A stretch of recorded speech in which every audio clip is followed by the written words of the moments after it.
Paver બ્લોકના નામે પૈસા કમાવાનો ધંધો, વિકાસના નામે વડોદરામાં થાય છે તાઇફા.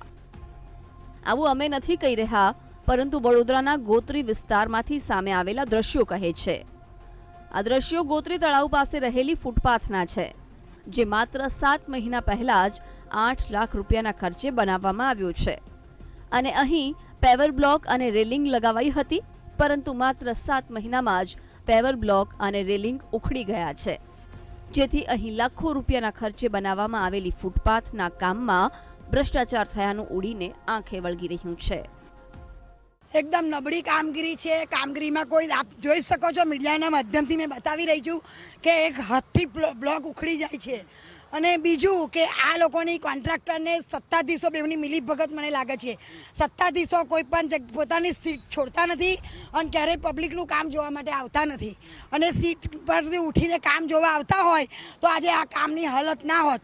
અને કેમ કે કટકી કરે છે અને કટકી એમને પહોંચતી હોય છે, એટલે મિલીભગત છે. એટલે મારે એવી વિનંતી છે કમિશનર સાહેબને કે જાતે તમે પોતે આવી અને સ્થળનું નિરીક્ષણ કરો અને અમને જેમ વેડાનું વળતર તમે આપવા તૈયાર છો, એમ અમારા જે પેવર બ્લોક છે એ 8-9 લાખના ખર્ચે થયું છે, એનું વળતર એ જ કોન્ટ્રાક્ટરો જોડથી અમને પાછું અપાવો.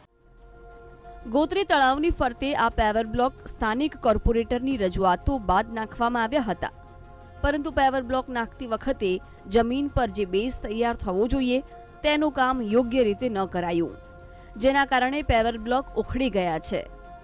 જો કે આ મુદ્દે સ્થાનિક કોર્પોરેટર સાથે વાત કરી તો સાંભળો તેઓ શું કહી રહ્યા છે. અગાઉ 1.5 વર્ષ પહેલાંની આ કામગીરી છે. વરસાદના એટલે ગોત્રી તળાવનું જે આ પાર્ટ છે અને ડેવલપમેન્ટમાં ગોત્રી તળાવના આ જે પાર્ટ છે એના રેલિંગ અને પેવર બ્લોક રહી ગયા હતા, જે વોર્ડ દ્વારા કામગીરી કરવામાં આવી છે. અને અહીંયા ખૂબ મોટા ઉંદર, કોર ઉંદર જે કહીએ તળાવમાં વસતા હોય છે એના કિનારે, અને એનાથી જે માટીનું ખોદાણ નીચેના પાર્ટમાં કરવામાં આવે છે, જેને લઈને આ બ્લોક બેઠા છે એવું ધ્યાનમાં આવેલ છે. 7 મહિનામાં કેવી રીતે ઉખડી શકે પેવર બ્લોક? શું પ્રજાના પૈસાનો આવી રીતે વેડફાટ થાય છે?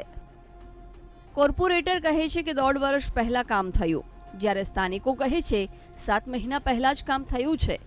અહીં કોણ સાચું કોણ ખોટું તે તો અમે નથી જાણતા, પરંતુ 1.5 વર્ષમાં પણ પેવર બ્લોકની આવી હાલત થઈ જતી હોય તો તે મોટો સવાલ છે. કેમેરામેન કિશોર ક્ષીરસાગર સાથે માનુ ચાવડા, વીટીવી ન્યૂઝ, વડોદરા.